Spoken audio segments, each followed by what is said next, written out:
Բարև ձեզ։ Այսօրվա օգոստոսի 1-ի իմ ամբիոն հաղորդաշարի հերթական հաղորդումը վերնագրել եմ «Ինչու է քրտնում ձուկը և ինչ է անում տրումպը»։ Բայց նախքան թեմային անցնել, ինչպես միշտ, կոչով դիմում եմ բոլոր նրանց, որոնք նայում են հաղորդումներս, բայց դեռ չեն բաժանորդագրվել, ապա բաժանորդագրվեք, խնդրեմ, դրեք լայքեր, որովհետև ձեր լայքերով իմ Ամասյա Հովհաննիսյան YouTube ալիքը ավելի է տարածվում։ Նաև միաժամանակ օգտվելով առիթից դիմում եմ բոլոր իմ հետևորդներին, նրանց ովքեր դիտում են հաղորդումներս, ապա խնդրեմ գրեք դիտողություններ, առաջարկություններ, մեկնաբանություններ, որոնք կարող են հետագայում մյուս հաղորդումների համար նյութ դառնալ։ Ներողություն։ Իսկ հիմա ասեմ բուն այսօրվա նյութին, եւ այսպես ինչու է քրտնում ձուկը եւ ինչ է անում տրումպը։ Բանն այն է, որ վերջերս ներթական այդ ռուսական տնտեսական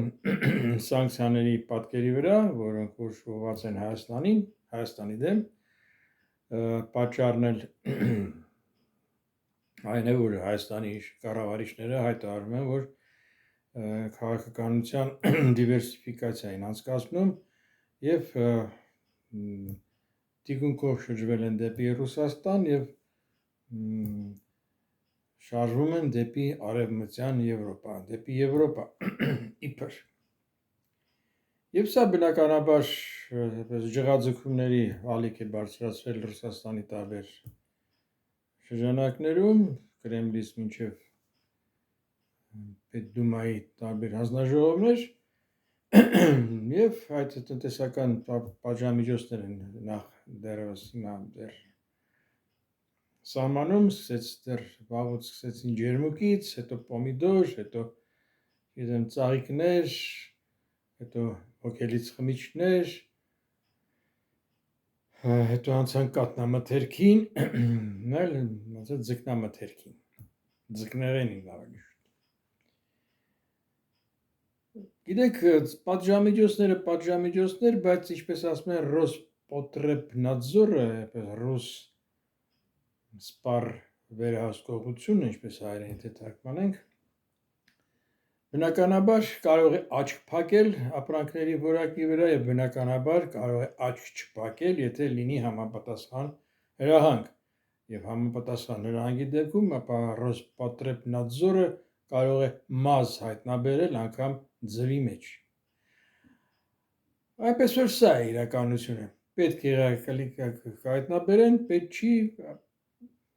օքեյ։ Բայց հիմա նաև պետք է հարցը, բայց քանի որ խոսքը գնում այլ շուկաներ, մերոնք ասում են, որ դե հիմա ռուսական շուկան, եթե այս վիճակ է, այսպես է վերաբերում մեր նկատմամբ, ապա մենք էլ նոր շուկաներ կփնտրենք եւ այլ, մեկ էլ հետո հանկարծ մաղուլում հայտնաբերում է, որ այդ տեղեկություններ են տարածվում այն մասին, որ այս կամ այն մթերքը, այս կամ այն արտադրանքը հասել է եվրոպական ինչ-որ քաղաքներ եւ այլ, նոր շուկաների մասին, բայց դրանք շուկան մի օրում կամ մի ամսում, նույնիսկ մի տարում չեն կարող այդպես կազմակերպել, որտեղ դա երկարատև գործընթաց է, դա ոչ միայն փողոցային առևտուր չի, որ արկղի մեջ լցնես, տանես դնես այս փողոցից դրա, ցիգան հասնես, այս մայթին չի կարելի փոխես անցնես մյուս մայթ, այդտեղ սկսես վաճառել, ոչ։ Նոր շուկաներ հայտնաբերում են, խրտնաջան աշխատանք է, սկսած մարքեթինգից, ռեկլամից, գիտեմ, պայմանագրերից, լիցենզիաներից, եւ դա մեկ օրվա կամ մի ամսվա անգամ գործ չի։ Կարող է պատահել, ասենք, մեկ-երկու խմբականակ հասնի մանավանդ այդ պատկերի վրա, որ Եվրամիությունը խոստացել է նպաստել հայկական արտադրատեսակների, հայկական ապրանքների մուտքը Եվրոպա, բայց նպաստել չի նշանակում հենց բերեք ու տեղավորեք։ Նպաստել նշանակում է արտոնյալ գոնե գուցե պայմաններ սահմանել այդ գործընթացը սկսելու եւ ավարտին հասցնելու համար։ Խոսքը շուկա մտնելու գործընթացի մասին, նոր շուկաներ մտնելու գործընթացի մասին։ Կրկնում եմ, շուկան այդպես չի կարելի հասկանալ այնպես, որ տարել են արկղերով դարձել են մի փողոցում, հետո եկել են արկելում են այս փողոցում վաճառել են, նրանք էլ այդ վաճառողներն էլ արկղեր հավաքում են, տանում են, դնում են մյուս այլ փողոցում կան դիմացի մայթ։ Իդեպ այս արկղերի մասին հիմա էլ ընդհանրապես այս պայմաններում, երբ որ այդ սանկցիաների պատճառով դժվարացել է բերքի իրացման խնդիրը եւ այնպեսի տպավորություն, որ Երևանի կառավարիչներն էլ ոսել նպաստում են ռուսական այս սանկցիաներին։ Այս պայմաններում գոնե հնարավորություն տվեք ժամանակավոր է, թե ինչ է, թե փողոցում են վաճառում, թե մարդիկ թող իրացնեն իրենց ապրակը, ինչ եք արկելում, ինչ եք էնել արկելել էլ չէ, ձեռներից առում խլում տանում են, ուր են տանում հայտնի չի, գոնե ասեն ուր են տանում, մանկատուն, ծերանոց, թե ինչ։ Պրոտ ռազվյոստկան, այդ կոմունիստական բոլշևիզմի եւ այդ կառավարիչների նախնիների մեջ այդ հին բոլշևիկների մնացել են, կան եւ այդ գեները խոսում են։ Կրկնում եմ, այս պայմաններում գոնե, երբ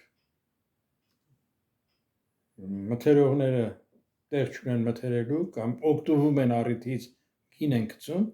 որոնք գյուղացիները կամ շատ դեպքերում միջնորդների միջոցով, որոնք միջնորդները գնում են գյուղերից այդ մթերքը հավաքում, առնում, բերում են եւ վաճառում։ Որոնք այդ միջոցով թող իրացում կատարվի։ Եթե խելք ունենան, եթե այդպես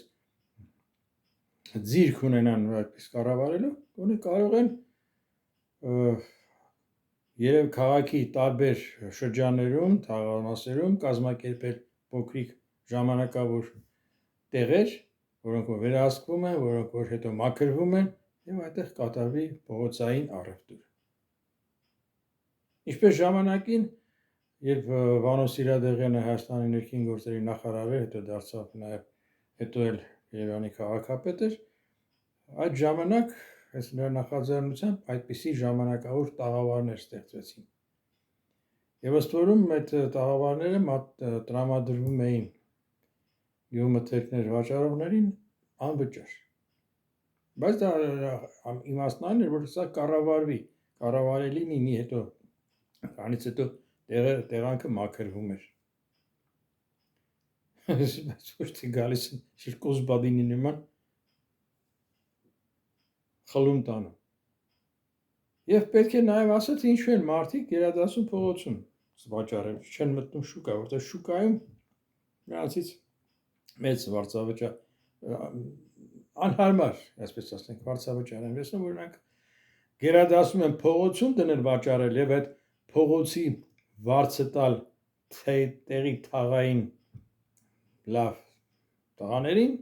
քան թե շուկային։ Դեպի չի բացառում, որ թաղային լավ տղաներն էլ այդ փողը որ հավաքում են։ Ինքս եմ տեսել, որ մոտենում են եւ հերթով նստած հավաքում տանում են, բայց տանում է ոչ միայն երևի ոչ միայն իր մոտ, այլև նաեւ տանում է բաշխելու։ Մեխանիզմ է գործում։ Դերևս ըստ երևույթի։ Իխոսով շատ շեղվեցի։ Ինչ վերաբերում է այլընտրանքային շուկաներ ձեռք բերելու, շուկաներ մուտք գործելուն, ապա պետք է կրկնում եմ փաստաթղթային թղթաբանություն, բյուրոկրատական տարբեր ինստանցիաներ անցկացնել ու նաև ապահովել որակ, կրկնում եմ, որտեղ պոտրեբ նadzor է, եթե հայտնաբերում են ինչ-որ անորակ ապրանքներ եւ այլն, շատ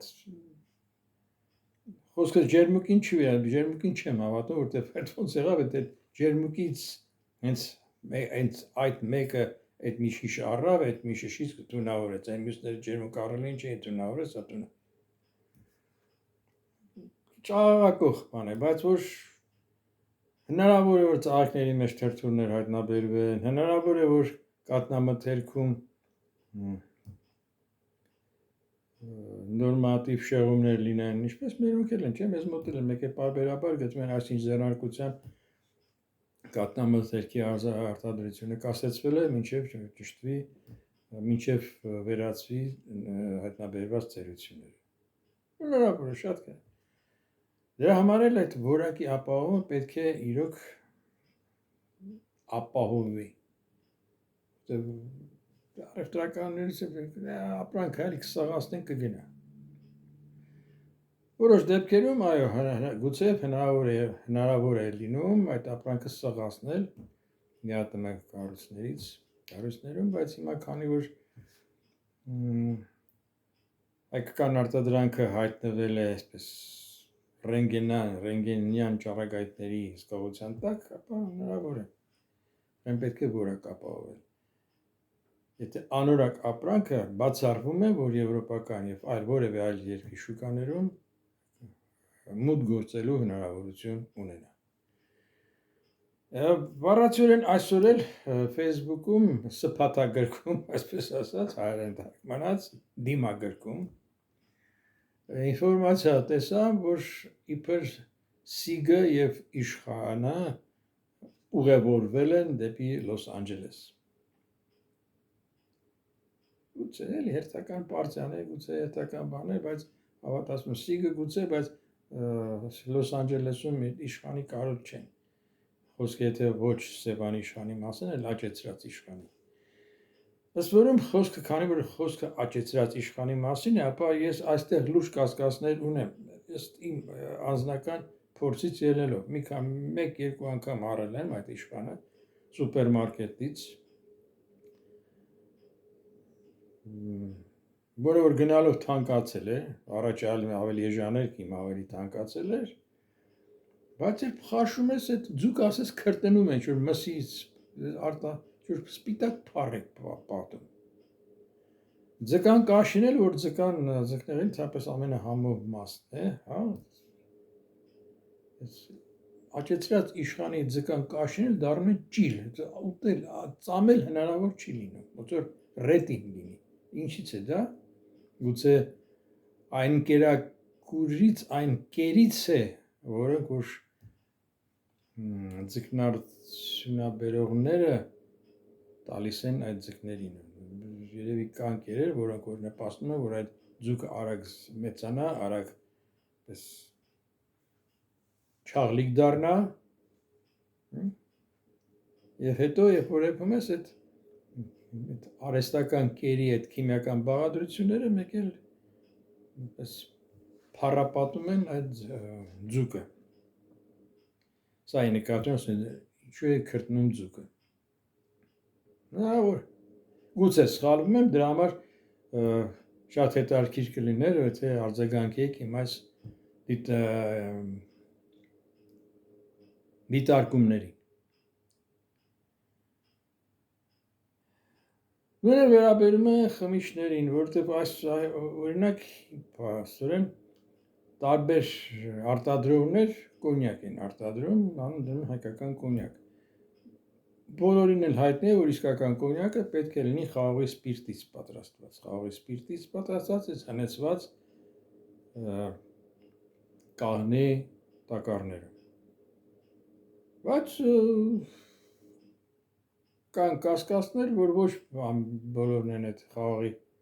սպիրտից պատրաստում կոնյակը, այլ ասենք ուրիշ, ծորենի ասենք սպիրտից, հա, ներմուծված։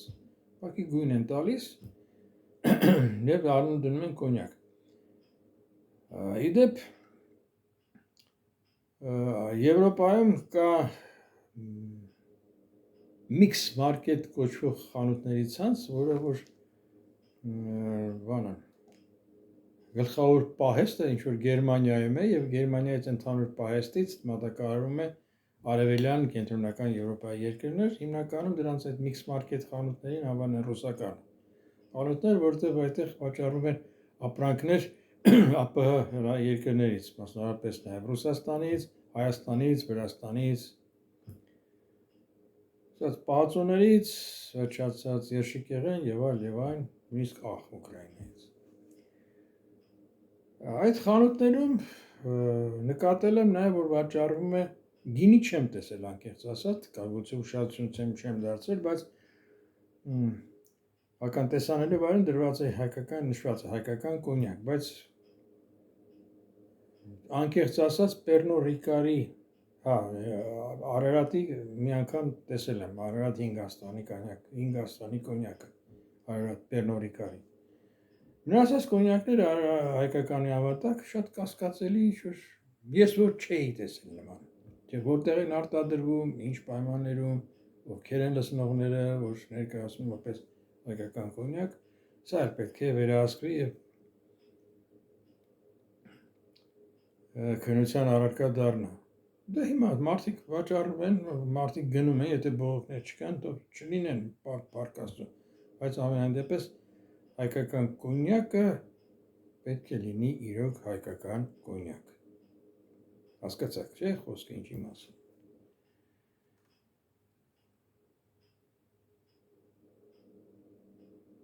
Ինչպես որ օրինակ ժամանակին Հայաստանում կերծում էին ուկրաինական օղիները։ Հիմա չգիտեմ կա այդպես է թե չէ, բայց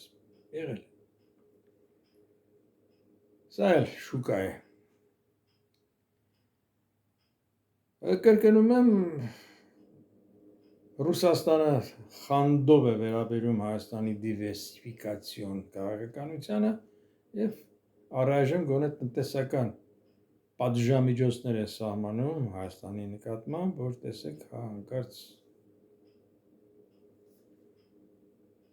шаг налево, шаг направо равняется к побегу. Քայլ ձախ, քայլ աջ հավասարազոր է փախուստի։ Սպառնալիք է։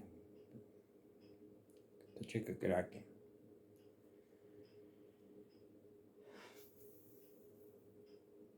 Իհարկե զուտ գյուղատնտեսական ապրանքներով խեղճացնելը մի քիչ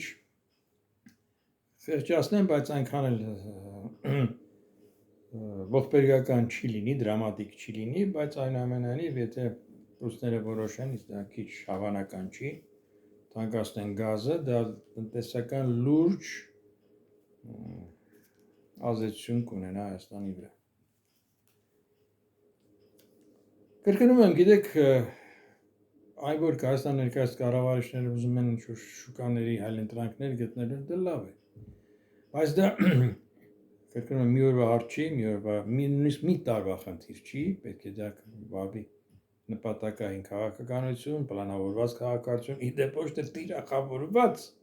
այլ նպատակադրված, որտեղ է թիրախավորում ես այդ քաղաքականությունը, նշանակում է տալիս սպանում ես, որտեղ թիրախի վրա կրակում են։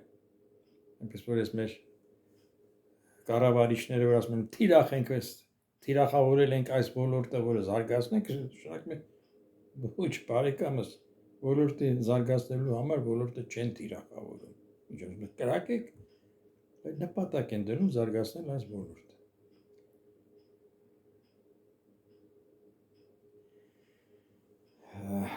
Լեզուն մտածողությունը լեզուն, ցավալի է, բայց փաստ։ Ցավալի է ոչ թե որ լեզուն մտածողությունը լեզու է, ցավալի է, որ մարդիկ, որոնք ոմանք դա չեն հասկանում։ Դա է ցավալի։ Լեզուն եւ մտածողությունը դա վերաբերում է Ամերիկայի, բայց մինչև անցնել է Դոնալդ Թրամփին, մեկ անգամ եւս կոչով դիմում են բոլոր նրանց, որոնք նայում են հաղորդումներս, բայց դեռ չեն բաժանորդագրվել, ապա բաժանորդագրվել խնդրեմ դրեք լայքեր, որովհետև ձեր լայքերով իմ Ամասյա Հովհաննիսյան YouTube ալիքը ավելի է տարածվում։ Իսկ հիմա ասնեմ Սպիտակ տան ձվածև աշխատասենյակում նստած Դոնալդ Թրամփին։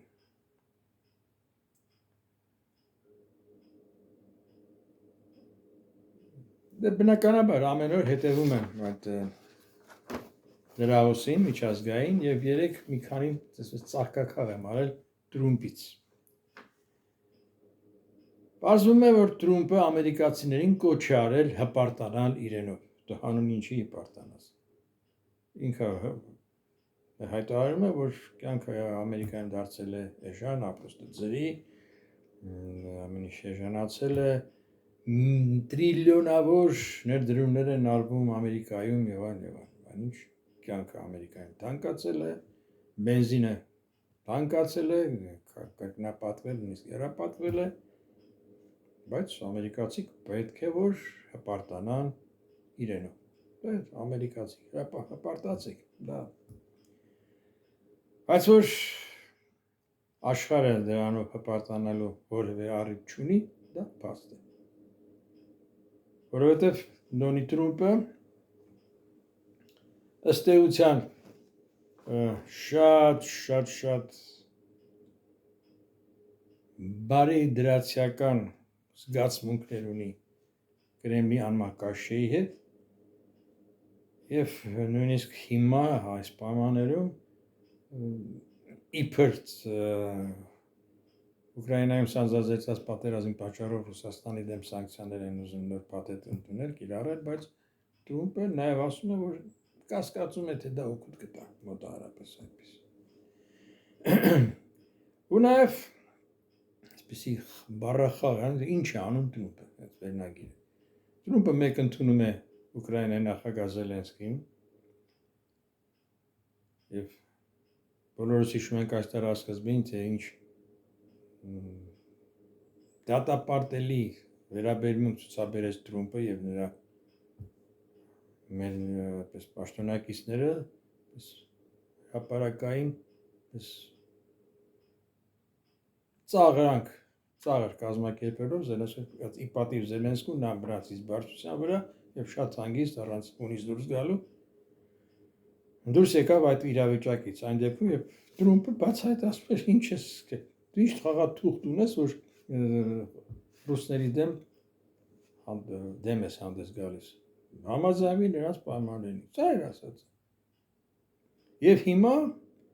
մեկ էլ հանկարծ Տրամպը հայտարարում է որ ինքը տպավորված է Զելենսկու տոկունությունից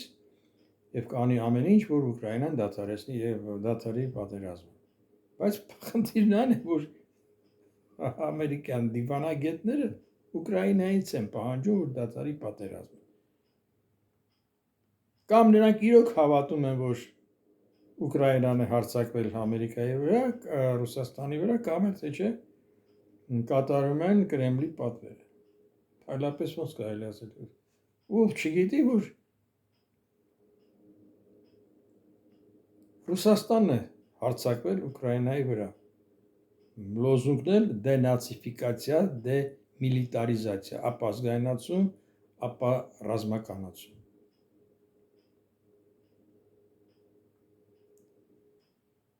Եվ արդեն 4.5 տարի է ռուսները կռվում են Ուկրաինայում, բայց ճիշտ այնպես ինչպես Իրանի դեմ Իսրայելա-ամերիկյան արկածախնդրությունը պատերազմ սկսել Իրանի դեմ իր արդյունքի չի ունենալու եւ չի ունենալու Ամերիկան չի կարողանալու ծնկի բերել Իրանին Այնպես էլ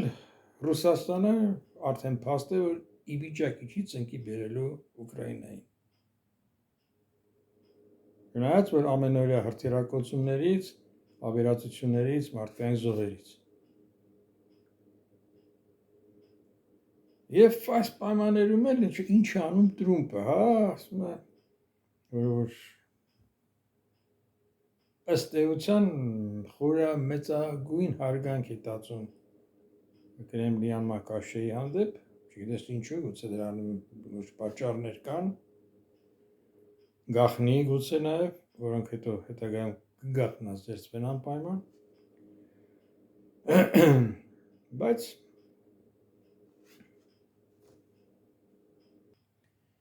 փաստ է, որ Ամերիկան հակված չի, իդեմս Տրամպի հակված չի ճնշում գործադրել Կրեմլի վրա, որ դադարեցվի պատերազմը։ Չեպետ ասում եմ, օրերս ընդունեց Վաշինգտոնում Զելենսկուն, հետո հայտարարեցին, թե շատ հայտարարեց Տրամպը, որ շատ հրաշալի, ինչպես միշտ, ինչ բանակցություններ են վարի, ասում է շատ լավ բանակցություններ են վարել։ Նույնը վերաբերում նաև Զելենսկու հետ անցկացրած բանակցություններին, հետո հայտարարվեց, որ Ամերիկան համաձայնել է լիցենզիա տրամադրել, որ Ուկրաինայում արտադրվեն Patriot հակահրթիռային պաշտպանության համակարգեր։ Հետո միաժամանակ էլ Տրումպը հայտնում է, որ սա լուրջ հարց է եւ դեռ պետք է մտածել արժի արդյոք որ Ուկրաինայում արտադրվեն այդ սարքերը։ Համ ասում է որ պայմանավորվել են, համ էլ ասում է որ արժի արդյոք թեպետ որ Ուկրաինային դրանք հիմա են պետք։ Իսկ այդ լիցենզիան որ տրամադրվում է, մինչև լիցենզիան տրամադրվի, մինչև այդ արտադրությունը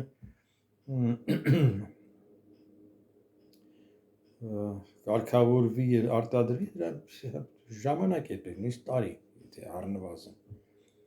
Հիմա, բայց ինչ վերաբերում է հիմիկվանին, Ամերիկան հրաժարվեց այդ համակարգերի տալ այն պայմաններով, որ Ուկրաինան հակաօդային պաշտպանության բալիստիկ հրթիռներից պաշտպանվելու լուրջ կարիք ունի։ Ամեն օր Ռուսաստանը Ուկրաինայի տարբեր քաղաքներ հրթիռակոծում է բալիստիկ հրթիռներով։ Չհաշված դրոնները, չհաշված թեհավոր հրթիռները։ Սա է իրավիճակը։ Այնպես որ հավատալ Տրումպի խոսքին, ինչ է անում Տրումպը, ինչ պետք է անի։ Մի բան ասում է, այլ բան անում է։ Կամ նույնիսկ մի բան ասում է առավոտյան, այլ բան է ասում կեսօրին, այլ բան է ասում երեկոյան, իսկ մյուս օրն կարող է ասել, ինչ ես նման բան ասած կամ արդյոք։ Սա Տրումպն է։ Ու միաժամանակ այդ Զելենսկիի հետ հանդիպումից հետո մեկ էլ Տրումպը հայտարարում է, թե ոչ հավեր, ոչ պակաս, թե մենք կարող ենք Ուկրաինայից վերցնել գրեթե այն ամենը, ինչ ուզենանք։ Մեկնաբանություն չեմ տալու։ Սա արդեն, ինչպես ասում են, no comment։ Անդրադարձել նաև Իրանի հետ հարաբերությունները, նշելով, որ Իրանի հետ հակամարտության արդյունքում մենք, ասում է Տրումպը, 16-18 հոգի զոհ ենք տվել։ Մարդու համար նախ 16-18 թե չի 20 չի, զոհերը շատ են, բայց ինչ է նշում 16 թե 18 մարդկային կյանքը այս մարդու համար հատ է էլի։ Հա? Սա էլ չէ բնորոշում։ 16 թե 18 մարդ են կորցրել։ Որտեղ 16-ը, այնտեղ 18-ը, որտեղ 18-ը, այնտեղ 20-ը, որտեղ 20-ը, գուցե այնտեղ 100-ը։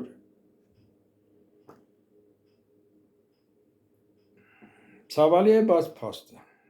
Այս մարդը ուղղակի adekvat չի միանշանակ, ինչպես եւ adekvat չի նրա գործընկերը Կրեմլում նստած։ Երկուսն էլ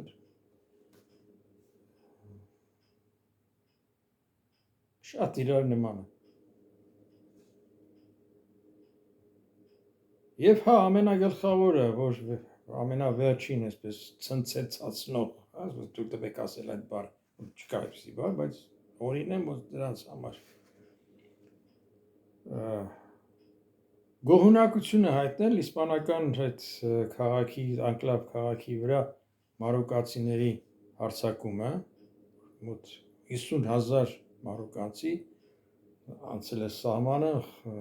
փաստորեն գրավել են քաղաքը, լայնամասշտաբ անկարգություններ, կողոպուտ, թալան, եւ Իսպանիան ստիպված այնտեղ զորք է ուղարկել, չգիտեմ, մեկ ասում են մի մասին դուրս են արել երկրից, արտաքսել են, մի մասը իրենք են օժարակամ հեռացել, բայց եւ այս փաստը գոհուն այս փաստի արդիվ գոհունակություն հայտնել Դոնի Տրումպը, ասելով որ ահա տես, որ ես պայքարում եմ Ամերիկա միգրանտների եկած միգրանտների դեմ, Եվրոպան ինձ մեղադրում էր, դե հիմա թող իրենք իրենց մաշկի վրա զգան, այս մարդը չի տարբերում։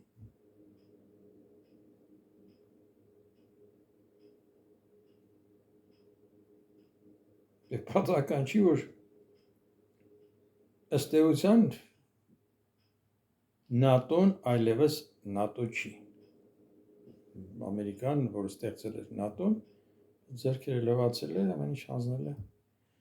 Մի կողմից էլ չկա չարիք առանց բարիք, որովհետև այսքան տարիներ եվրոպական երկրները, իդեմս Գերմանիայի, իդեմս Ֆրանսիայի, Անգլիայի,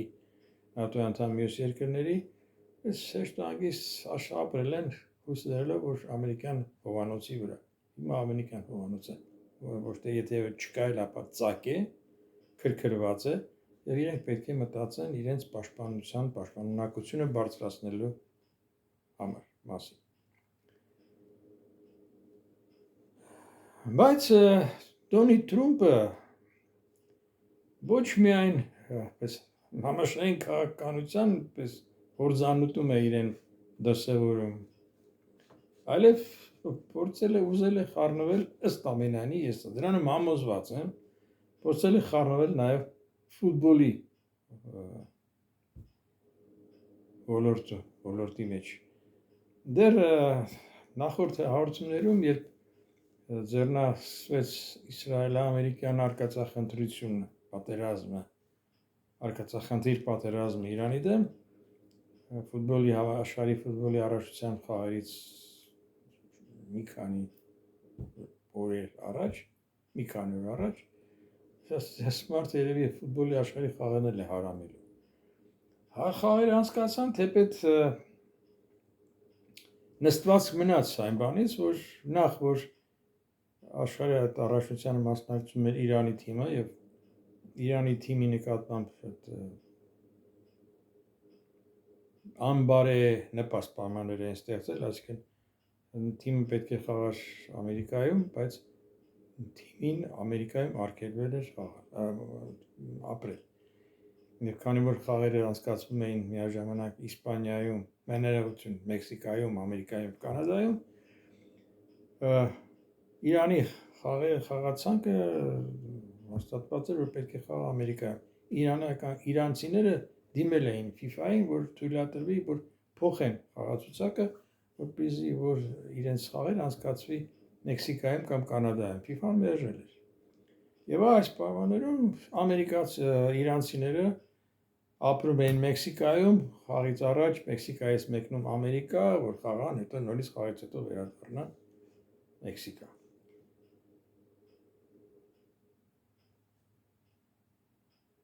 Մյուս աղաղակող փաստն էր այն էր, որ Ամերիկայի հավաքականի խաղացողներից մեկին կոպիտ խաղի համար որակազրկել են։ Եվ ինչ է կարծում, Դոնալդ Թրամփը զանգահարում է FIFA-ի նախագահ Ինֆանտինոյին եւ խնդրում, որ չեղարկեն այդ որակազրկումը։ Եվ Ինֆանտինոն թառաջում է չտեսնված մի բան։ Հարամեց։ Բայց դեռ ոչինչ, եւ պարզվում է, որ հանկարծ մեկ էլ խաղերից ավարտից հետո Ինֆանտինոն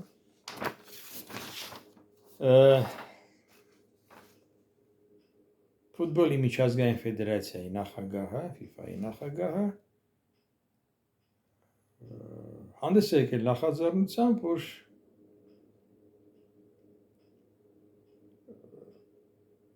աշխարհի հաջորդ առաջնության խաղերը եւ մյուս այլ խաղերը, որոնք պետք է իրականացվեն FIFA-ի հովանու տակ, այդ խաղերը մասնակիորեն պրիվատիզացիա,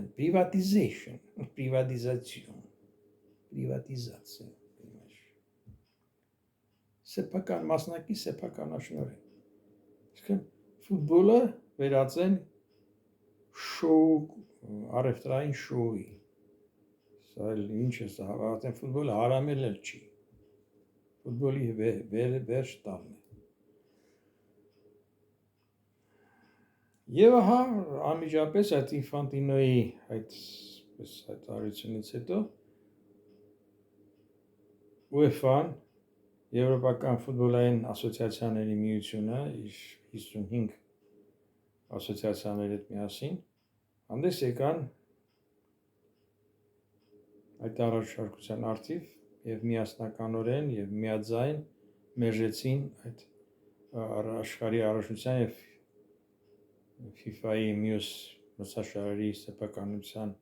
իրավունքը մասնավոր ներդրողներին փոխանցելու FIFA-ի այդ առաջարկը։ Չեմ կասկածում, որ տեղի ունեցել Թրամփի եւ Ինֆանտինոյի միջև խոսակցություն եւ Թրամփը պես հաշվելով թե ինչ միլիոններ կարող է ստանալ դրանից, պես առաջ եմ եղել այդ առաջարկը եւ մտածելով որ դա էլ իրենով կանի։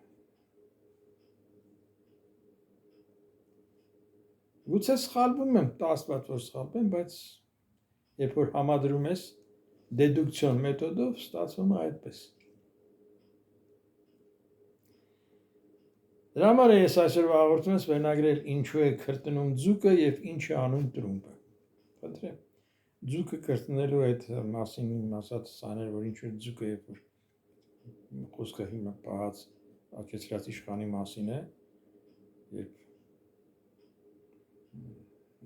ես խաշում ես այդ ձուկանը կաշին դառնում է ռետինի նման, ամեն հնարավոր չի եւ ասենք այդ մսի վրա հայտնում են ինչ սպիտակ փառ է ձեր գոյանում, որը ոչ պիտի լիներ։